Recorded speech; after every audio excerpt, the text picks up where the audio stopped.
24번째 비밀의 말씀들은 창세기 1장 1절 1절의 말씀을 함께 살펴보시도록 하겠습니다.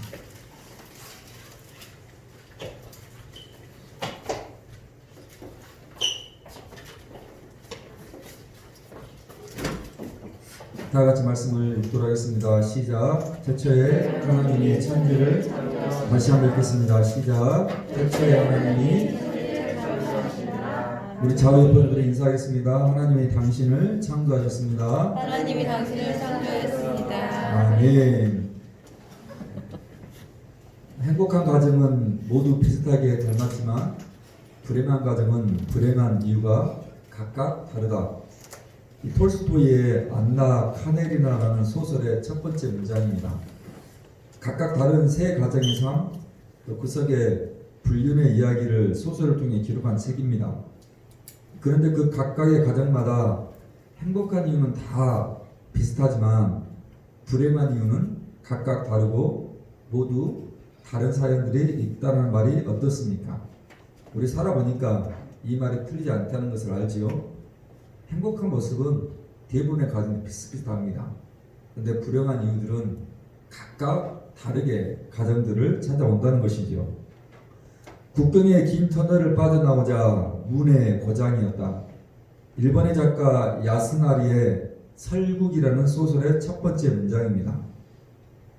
패션 디자이너 앙드레 김을 여러분 기억하실 것입니다. 온통 흰색의 상의와 하의, 그리고 신발까지 머리끝에서 발끝까지 겨울의 하얀 눈처럼 그 흰색의 옷으로 도배를 했던 디자이너 아닙니까? 여러분, 그런데 왜 그가 그토록 흰색을 사랑을 하십니까? 바로 이 야스나리의 설국이라는 소설의 첫 문장, 국경의 긴 터널을 빠져나오자 눈의 고장이었다. 이 문장의 매료가 되었습니다. 그리고 평생을 그렇게 흰 옷으로 자신을 치장하며 살았던 사람이 앙드레 김입니다. 그는 멕시코 해류에서 조각배를 타고서 혼자 낚시하는 노인이었고 고기를 단 한 마리도 잡지 못한 날이 이제 84일이었다.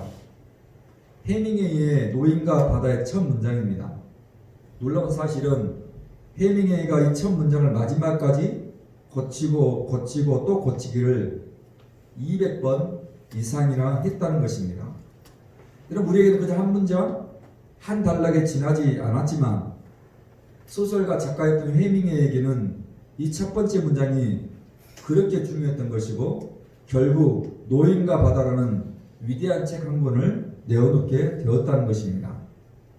그런데 이런 이야기가 우리나라 소설가에게도 마찬가지였습니다. 버려진 섬마다 꽃이 피었다. 이 문장은 김훈이라는 우리나라 작가 칼의 노래라는 소설에 등장하는 첫 문장입니다. 여러분, 칼의 노래가 누구의 이야기입니까? 이순신 장군의 이야기입니다. 그런 작가는 이 첫 번째 문장을 고치기 위해서 담배 한 갑을 피면서 꼬박 밤을 샜다라고 합니다. 꽃은 피었다와 꽃이 피었다라는 두 문장 사이에 한밤을 꼬박 샜다는 것입니다.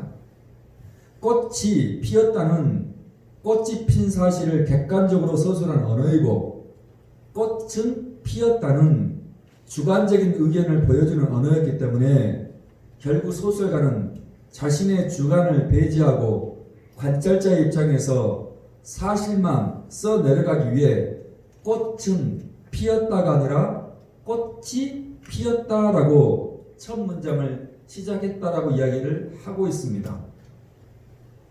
코스모스는 과거에도 있었고 현재에도 있으며 미래에도 있을 그 모든 것이다.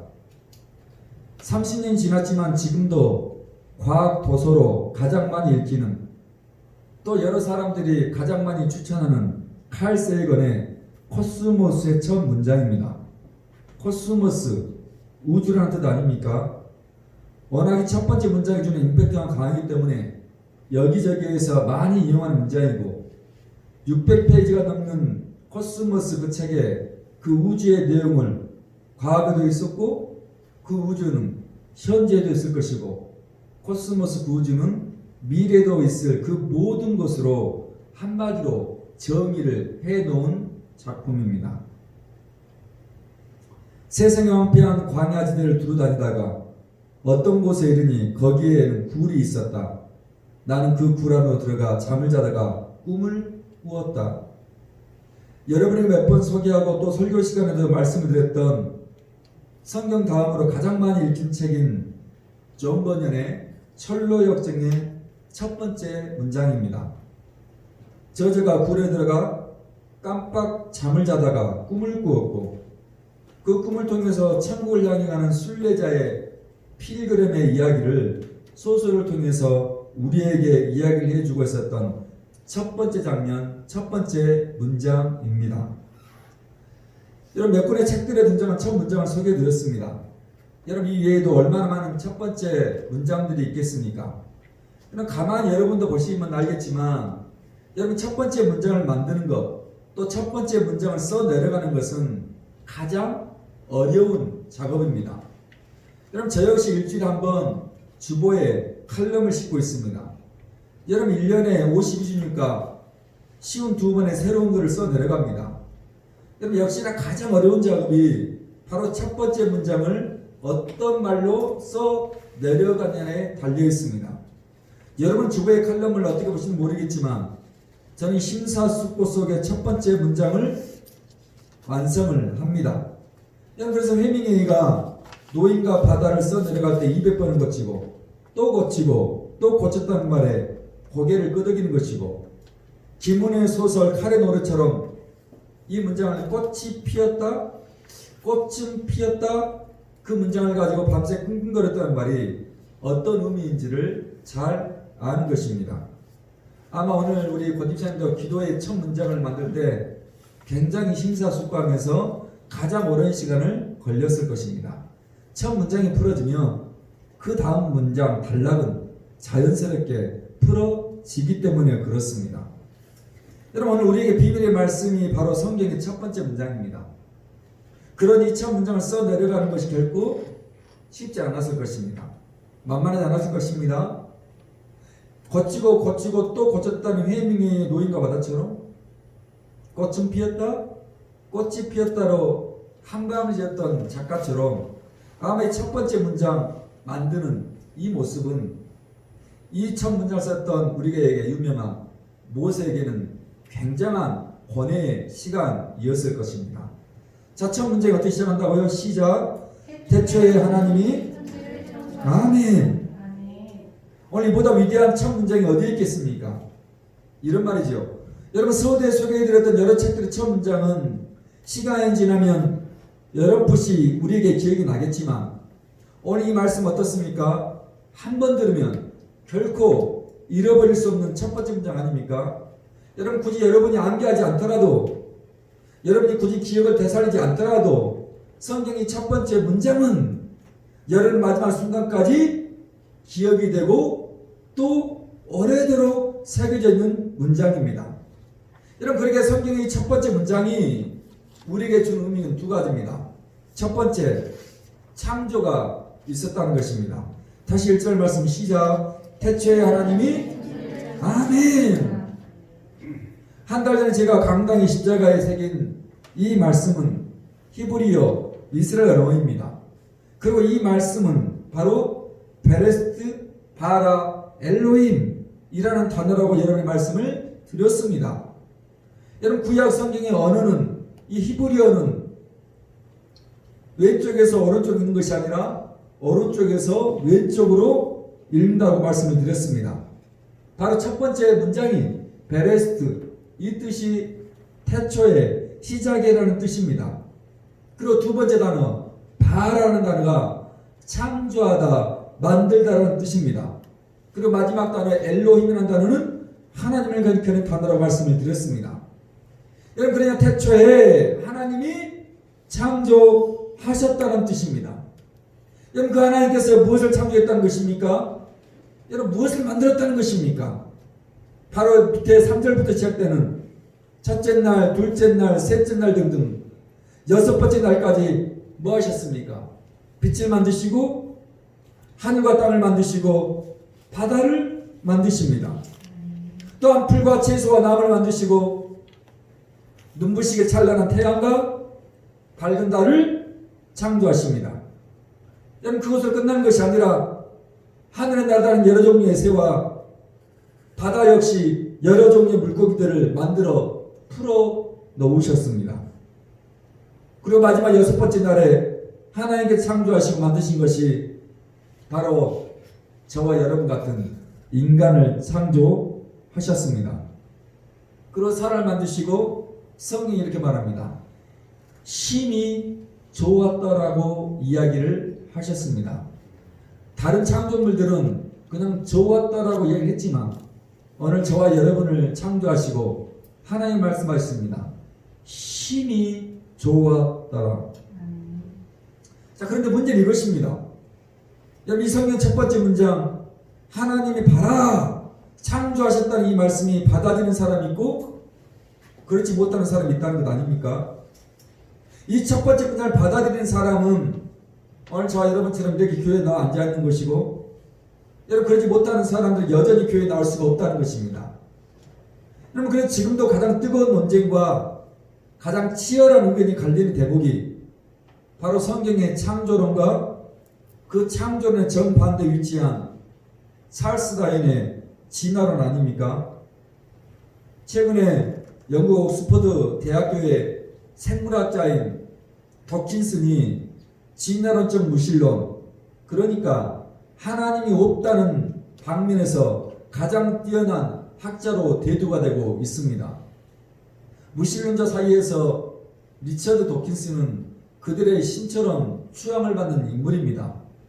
그가 쓴 책으로 유명한 책이 이기적 유전자라는 책과 만들어진 신이라는 책입니다. 만들어진 신이라는 책이 출간이 되자마자 선세이션이 일으킨 책이었고, 로마 가톨릭과 기독교 입장에서는 대단히 유감을 표명하고 여러 기독교 학자들이 이 책에 대한 변론을 앞다투어 내어놓을 정도로 당시 대단한 반향을 일으켰던 책입니다. 바로 이 만들어진 신의 첫 페이지를 열면 이런 글로 시작을 합니다.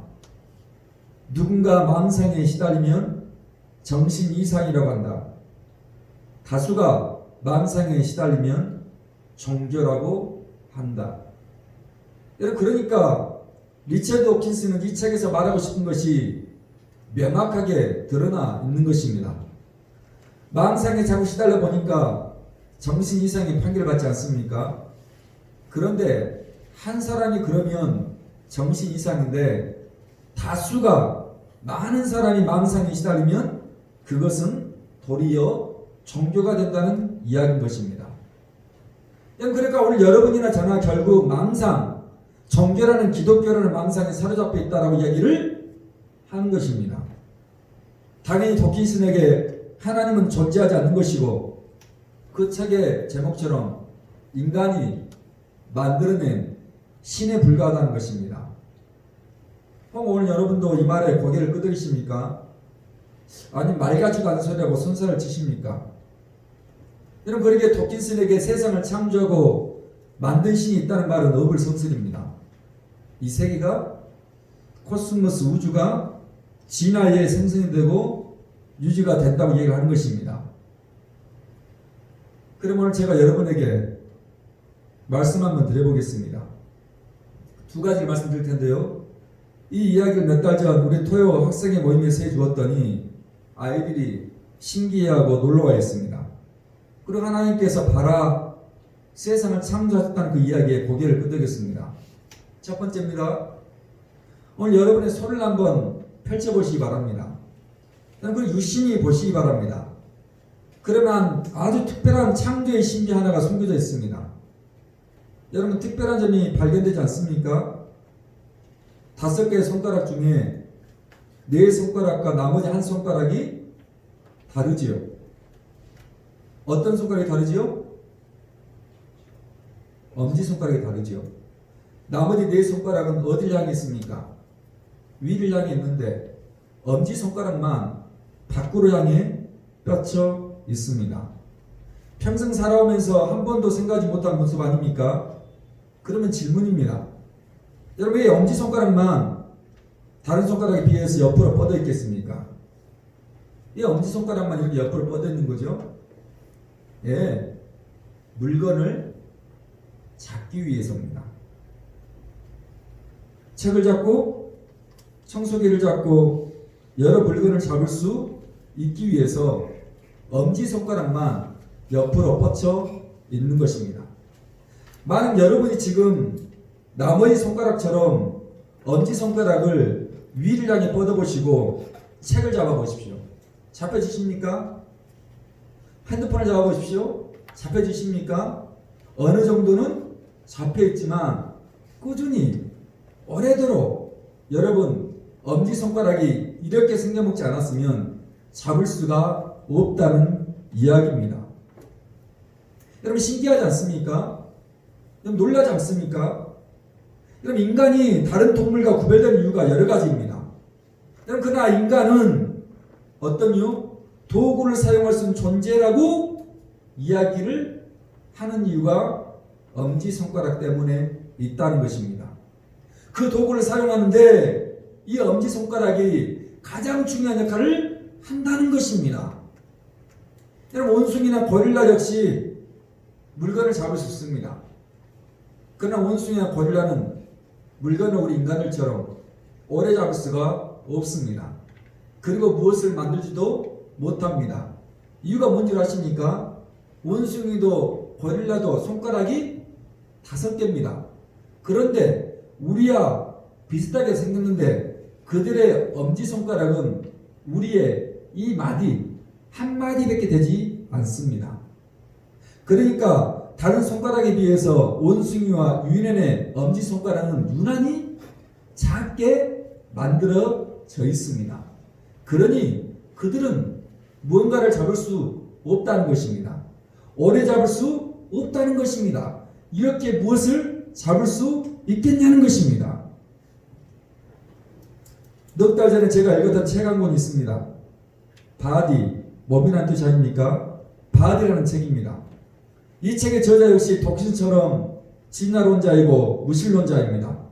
그가 그 책을 서술하면서 우리 몸의 구성 하나하나를 설명하다가 이 손에 대한 부분을 설명하면서 이 부분을 이야기해주고 있었습니다. 그러면서 제가 무릎을 친 것 아닙니까? 이 엄지손가락이 다른 손가락과 달리 생겼다면서 그 저자는 이렇게 대답을 했습니다. 이유는 우연이라고 대답을 했습니다.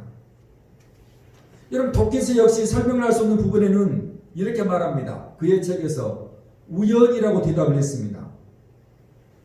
여러분 진화론자들에게 이 세계는 인간의 이 모습은 진화론적 우연이라는 것입니다. 여러분 그렇다면 이게 정말 진화로 된 것이겠습니까? 정말 우연히 엄지손가락이 이렇게 된 것이겠습니까? 여러분 하나님의 창조된 것 아닙니까? 하나님의 설계, 하나님의 계획 가운데 이 인간을 만드시고 엄지손가락은 무언가를 잡을 수 있도록 하나님의 설계 가운데 만들어지고 발아 창조하신 것입니다. 2000년 전, 4000년 전 원숭이는, 유인원은, 고릴라는 그 손가락, 그 모습입니다. 진화론자들이 이야기했던 것처럼 그들이 진화가 되었다면 그들의 엄지손가락은 마디를 더 키워냈어야 했습니다.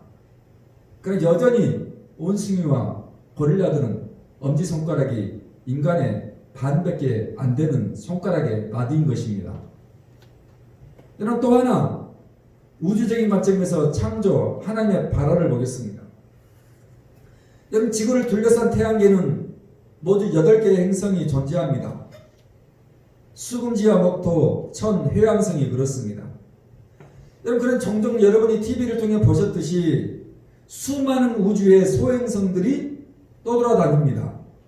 여러분 크기가 작은 것부터 시작해서 때로는 축구장만한 크기의 소행성들이 태양계를 때로는 주기적으로 때로는 비주기적으로 떠돌아다니지요.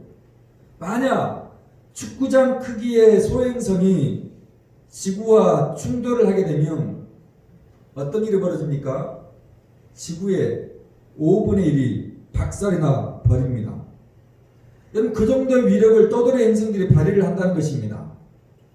여러분 그런데 지금까지 수많은 소행성들이 떠돌아다녔지만 때로는 축구장만한 그 소행성이 떠돌아다녔지만 아직까지 지구에 위협을 가할 정도의 충돌을 주었던 소행성이 존재하지 않고 있습니다. 여러분 이유가 무엇인지 아십니까? 여러분 우리 태양계의 가장 큰 행성이 목성입니다. 여러분 지구보다 11배가 큰 행성입니다.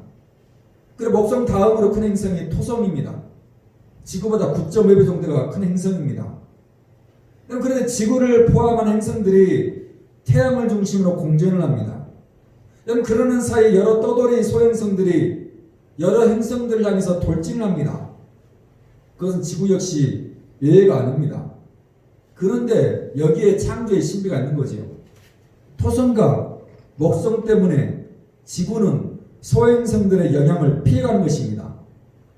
그 소행성들이 날아오다가 지구보다 9.5배가 큰 토성에 부딪힙니다. 그리고 산산이 부서져 가루가 되어버리죠. 그게 토성을 감싸고 있는 띠고리입니다. 그런데 그렇게 우연히 토성을 비교한 또 소행성들이 존재하지 않겠습니까? 그러면 다시 어디에 걸리게 된 것입니까? 지구보다 11배가 큰 목성의 인력에 따라 부딪혀서 산산이 조각나 버리는 것입니다. 그래서 토성과 목성을 찍어놓은 우주 사진을 보시면 소행성들과 부딪힌 흔적들과 자국들이 선명하게 찍혀 있는 것이고 때로는 우리 지구가 가장 가까이 있는 달 역시 소행성들이 부닥쳐 있는 모습의 사진들을 여러분이 보게 되는 것입니다. 여러분 이게 우연입니까? 여러분 이게 어쩌다 보니까 그렇게 되었겠습니까? 아니요.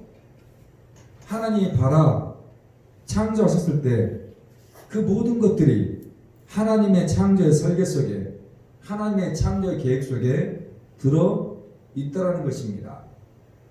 저는 바디라는 책을 읽으면서 야 하나님의 창조가 우리 인생의 몸에 이렇게 기가 막히게 준비되어 있었는데 그 저자는 그 모든 것들이 진화론적으로 우연으로 되었다고 이야기를 하는 것입니다.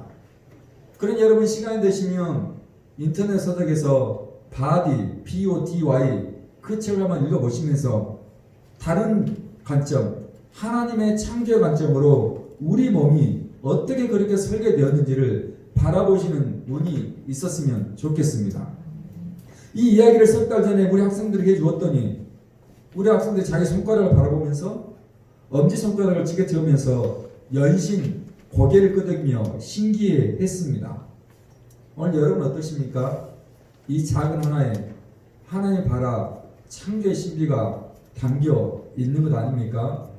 욥기입니다. 38장 3절부터 11절은 그 이야기를 우리에게 이렇게 해주고 있습니다. 욥기입니다. 시편 앞에 있습니다.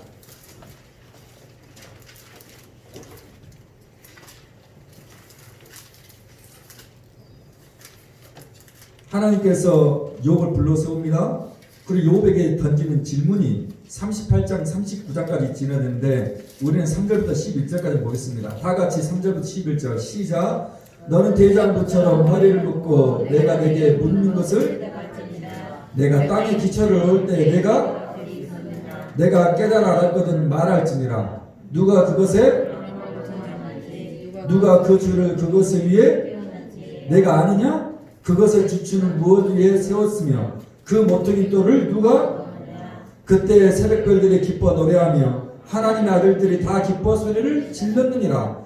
바다가 그 모태에서 터져나올 때 문으로 그것을 가둔 자가 누구냐? 그때 내가 구름으로 그 옷을 만들고 흑암으로 그 강보를 만들고 한계를 정하여 문빗장을 지르고 이르기를 내가 여기까지 오고 더 넘어가지 못하리니 내 높은 파도가 여기서 그칠지니라 하였노라. 아멘. 바다가 백사장을 못 넘는 이유가 무엇입니까? 성경 말합니다. 하나님 그렇게 하셨다는 것입니다. 여러분, 하나님께서 창조하시고 만들었던 그 모든 것들에 대해서 차마 우리가 대답할 수 있는 것이 없다는 것 아닙니까? 이해할 수 있냐는 것입니다. 이 세상을 봐라 창조하시고 온 우주를 만들었을 때 내가 어디에 있었냐는 것입니다. 그러면서 그 알량한 지식, 그 한정된 지식으로 내가 만들고 봐라 창조한 것을 이야기하는 것이 말이 되냐는 것입니다. 바로 그 질문이 38장과 39장에 계속 이어지는 내용입니다. 그러니까 오늘 하나님께서 천지를 창조하셨다는 이 말은 봐라 하나님의 창조의 신비한 첫 번째 문장이라고 우리에게 이야기를 해주고 있습니다. 여러분, 두 번째 성경의 이 첫 문장이 우리에게 주는 의미 무엇입니까? 시작이 있었다는 것입니다. 다시 창세기 1장 1절 읽겠습니다. 시작. 태초에 하나님이 천지를 창조하시니라. 아멘. 베레스 바라 엘로힘. 우리의 또 다른 질문입니다. 여러분, 세상이 만들어지기 전, 또 코스모스 우주가 만들어지기 전에 어떤 일이 있었냐는 것 아닙니까? 여러분, 이 질문은 지금도 많은 과학자들의 질문이기도 하고 또 연구의 대상이 되기도 합니다. 그리고 지난주에 그리스의 철학자들의 질문이기도 했습니다. 도대체 무엇이 시작의 근원이냐는 것입니다. 무엇이 존재의 근원이냐는 것이었습니다. 여러분, 이 질문이 어디 과학자들 질문이고 철학자들만의 질문이겠습니까? 우리도 살아가면서 종종 하는 질문들입니다. 그것을 다른 말로 세계관이라고 합니다. 이런 뜻입니다. 어떤 지식이나 관점을 가지고 세계를, 사물을, 사람을 근본적으로 인식하는 방식, 바라보는 틀을 이야기할 때 쓰는 말이 세계관이라고 이야기를 합니다. 그것은 오늘 여러분도 마찬가지 아닙니까? 오늘 여러분이 사물을 바라보는 방식, 또 사람을 대하는 방식, 또 어떤 문제를 인식하는 방식이 모두 여러분이 가지고 있는 세계관, 어떤 틀 때문에 좌우가 되는 것이 상당히 많습니다. 여러분, 제가 전라도 목포가 고향입니다. 그러니까 쉽게 말해 전라도민입니다. 근데 이상하지 않습니까? 우리나라 사람 대부분이 전라도 사람에 대한 세계관이 있습니다. 전라도 사람들은 이렇다더라, 전라도 사람들은 저렇다더라는 인식이 자리 잡고 있습니다. 21세기에 들어선 지금도 여전히 이 세계관의 틀이 바뀌어지지를 않습니다. 저와 가까운 풍성교회 목사님께서 군 생활을 할 때 전라도 그분이 또 고웅이었답니다. 이 고웅 있는 고참에게 때마다 시마다 메타장을 당했다는 것입니다. 한 번 보급품으로 우유를 받아왔는데 깜빡하고 그 고참에게 우유를 전달하지 못했습니다. 그래서 이 고참이 난리를 치면서 다시 풍성교회 목사를 불러다가 메타장을 하다라는 것입니다. 그때 군 생활은 다 그런 때였습니다. 그래서 이 전라도 사람은 입에 거품 물고 쌍욕을 하고 다녔습니다. 그러다가 저를 만난 것 아닙니까? 저도 전라도 사람인데 이 친구는 전혀 다른 전라도 사람이더라는 것입니다. 내가 알고 있던 그 고흥에 그 겪었던 그런 사람이 아니라는 것입니다. 그래서 전라도 사람에 대한 인식과 틀이 다시 한번 바뀌었다고 얘기를 했습니다. 여러분, 그러면 그 고참이 전라도 사람이어서 그렇게 때마다 시마다 메타장을 했겠습니까? 아닙니다. 원래 그런 사람이었습니다. 그런데 전라도 사람이니까 그런다라는 그 틀과 사고가 오랜 시간 우리 삶을 사로잡고 있는 것이고, 그 세계관을 가지고 누군가 어떤 행동을 하면 전라도 사람이니까 라고 결론을 내리는 것입니다. 이게 꼭 지역적인 문제뿐만 아니죠. 우리가 사물을 바라볼 때, 어떤 대상을 바라볼 때 이런 일들이 비일비재하게 우리의 틀, 우리의 사고 가운데 있다라는 것입니다. 마찬가지로 창조를 믿는 우리는 세상 그 모든 관점을 창조의 관점, 창조의 세계관으로 바라본다면 진화론이나 또는 무신론의 관점을 가진 사람들에게 그 모든 것을 진화론 또는 무신론적 세계관으로 바라보는 것입니다. 똑같은 엄지손가락을 바라보지만 어떤 누구에게는 이게 우연으로 이렇게 된 것이고, 제가 바라보는 관점에서는 하나님의 창조 가운데 이 엄지손가락이 만들어졌다라고 이야기를 하는 것입니다. 여러분 다 창세기 1장 1절입니다. 시작. 태초에 하나님이 천지를 창조하시니라. 아멘. 근데 지금 성경 우리에게 우주의 시작, 인간의 시작을 성경의 첫 장 첫 문장부터 명확하게 얘기하는 것입니다. 천지의 시작, 우주의 시작, 나아가 인간의 시작은 하나님으로부터 시작이 되었다는 것입니다. 그래서 우리나라 성경은 성경의 첫 번째 권의 제목을 뭐라고요? 창세기라고 이름을 붙였습니다. 영어 성경에서는 제니시스라고 붙였습니다. 우리나라 차에도 이 이름이 붙어 있지 않습니까? 제니시스 무슨 뜻입니까? 기원, 발생, 시작이라는 뜻입니다. 그리고 성경에 이 시작하는 이 단어가 히브리어로 베레스트, 태초에, 시작이라는 단어와 함께 시작을 하는 것입니다. 맞습니다. 모든 시작은, 모든 처음은, 모든 발생은, 모든 기원은 엘로힘, 하나님으로부터 시작되었다는 것입니다. 성경 그 이야기를 명확하게 우리에게 하는 것입니다. 진화론자들이 말하는 미생물이나 아메바나 원숭이나 유연이 아니라, 물신론자들이 말하는 알 수 없다거나 우연이 아니라 성경이 명확히 얘기하는 것 아닙니까? 여러분 이 모든 시작, 이 모든 근원은 태초에 베레스트, 하나님부터 시작이 되었다고 선언을 하는 것입니다.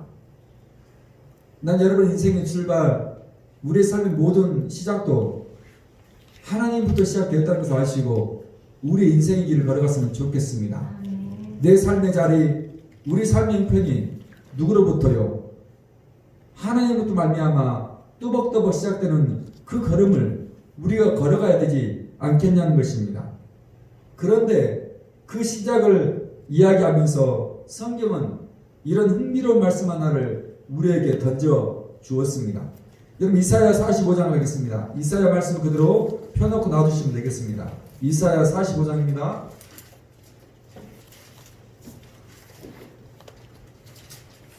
시편 뒤에 보면 이사야가 시편, 잠언, 전도서, 아가서, 이사야입니다. 45장 그대로 이사야를 그대로 놔두시면 되겠습니다.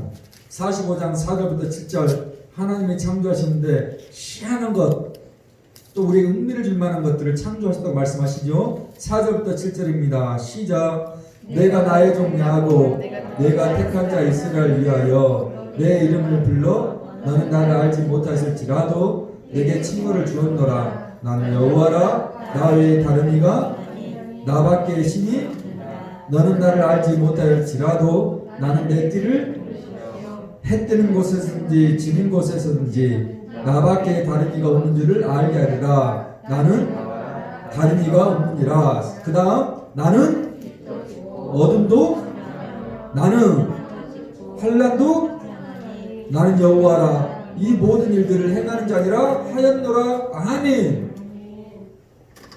그럼 지금 성경에 말합니다. 나밖에 다른 신이 없다는 것입니다. 해 뜨는 곳에부터 해 지는데 어디에도 나밖에 다른 이가 없다는 것입니다. 그가 바로 하나님 여호와라고 얘기를 하는 것입니다. 그러시면서 나는 이해가 안 가는 점 아닙니까? 빛도 지었고 어둠도 창조했다는 것입니다. 나는 평안도 지었고 환난도 바라 창조했다라고 얘기를 하는 것입니다. 여러분 빛과 평안의 시작도 하나님이시고 어둠과 환난의 시작도 하나님이시라고 얘기를 하는 것입니다. 여러분 세상에 우리 인생에 솔직히 어둠이 없었으면 좋겠습니다. 환난이 없었으면 금상첨화 아닙니까? 그런데 살아오시면서 여전히 어둠이 찾아오지요. 근심과 걱정과 환난이 찾아옵니다. 오늘 교회 올라오시면서도 여러분 각자에는 여러 가지 염려와 걱정과 또 근심거리들이 분명히 있었을 것입니다. 그런 성경이 말합니다. 그것까지 하나님이 창조하시고 지으셨다라고 말씀을 하시는 것입니다. 이런 어둠이 찾아올 때 정말 많이 버겁습니다. 환란이 엄습할 때는 정말 죽고 싶습니다. 이런 근심과 걱정이 몰려올 때는 어디 도망갈 수도 없습니다. 모든 게 빛만 평안만 있으면 좋겠는데 살아보니까 그러지를 않습니다. 목회를 처음 시작하면서 목회를 시작하면 빨리 교회가 붕되고 목회를 시작하면 이런 일들이 있겠지 라고 꿈꿨던 것이 벌써 10년이 지나가 버렸습니다. 여러분 성경 인물도 마찬가지 아닙니까? 아브라함은 자기 자식을 죽여야 했습니다. 야곱은 배다른 자식만 12명입니다. 모세는요 광야에서 80년을 보냈습니다. 다윗은 어떻습니까? 수없이 자기를 죽이겠다는 사울을 피해 다녀야 했습니다. 심지어 자식들이 아버지를 죽이겠다고 반란까지 일으켰습니다. 엘리야는 제발 자신을 죽여달라고 하나님께 간청했습니다. 하나님의 말씀을 전한다는 이유로 에레미야는 뺨을 맞고 감옥에 갇힙니다. 오늘 봤던 이사야는요 나체로 길을 다녀야 했고 마지막엔 톱으로 켜서 죽음을 당했다는 이야기가 전해집니다. 여러분 신약성경의 바울은 어떻습니까? 복음을 전하기 위해서 40에 하나 가만 폐장을 당하고 타고 가던 배가 파손이 되고 돌에 맞아 나자빠지고 강도를 만나는 수많은 고초를 당했다고 담담히 이야기를 합니다. 다 누굽니까? 하나님 아는 사람들이고 예수의 복음을 전하는 사람들 아닙니까? 성경 그렇게 말하는 것입니다. 어둠 있고 환란 있고 근심과 염려가 우리 인생 가운데 있는데 그 시작을 하나님이 하셨다는 것입니다. 그런 성경 또한 무엇을 말합니까? 예수 믿는 사람들, 하나님을 바라 창조자로 아는 사람들이 이렇게 교회를 나오는 사람들의 생각과 그 사고와 틀, 그래 문제를 바라보는 세간이 바뀌어지다라는 것입니다. 여러분 다시 성경을 보시면 그 틀이 바뀌어진 사람들 이야기 아닙니까? 여러분 아브라함이 그 모든 어둠의 시간을 어떻게 해요? 이겨내더라는 것입니다. 모세와 다윗이 그 모든 환란의 시간을 견디어 내더라는 것입니다. 하나님 말씀하시죠. 이 사람 다윗은 내 마음에 합했다고. 이 사람 모세는 내 집에 충성되었다라고 성경이 이야기를 합니다. 여러분 엘리야와 이사야 그리고 바울이 그 모든 염려와 걱정을 어떻게 해요? 능히 넘어선 사람들의 이야기를 성경 우리에게 해주고 있습니다. 왜 그렇습니까? 어둠을 창조한 분이 누구십니까? 환란을 창조한 분이 누구십니까? 여호와 하나님이십니다. 그렇다면 하나님께서 그 어둠을 창조하시고 그 환란을 만드셨다면 그 어둠과 환란의 해답 역시 하나님께 있는 것입니다. 하나님께서 근심과 걱정과 염려의 답을 가지고 있다라고 이야기를 하는 것입니다. 왜요? 하나님께서 베레스트 시작하셨기 때문이라는 것입니다. 그럼 여전히 문제 가운데 살아가는 우리 인생 아닙니까? 어둠과 환란 가운데 처해 있는 우리 인생 아닙니까? 아직 해결되지 않는 것으로 마음고생하고 있는 우리들 아닙니까? 안나 카레나의 첫 문장에서처럼 행복한 가정은 모두 모습이 비슷하고 불행한 가정은 모두 제각각의 불행을 안고 있다는 그 첫 문장이 틀리지 않다는 것을 우리가 알지 않습니까? 이리저리 막혀있고 닫혀있는 것 아닙니까? 그건 나를 사랑하사 나를 위해 죽으셨던 예수님을 믿는 우리가 누굽니까? 천지를 바라 창조하신 하나님을 믿는 우리가 누구입니까? 그러기에 우리의 세계가 우리가 바라보는 틀이 바뀌어진 사람들이 우리라는 것입니다. 어둠을 환란을 창조하신 하나님이 또 무엇을 만들었다고 얘기하십니까? 빛도 만드시고 평안도 만들었다고 얘기를 하는 것입니다. 어두운 가운데 계십니까? 빛이 임하기를 축원합니다. 환난 가운데 거하십니까? 평안이 있기를 축원합니다.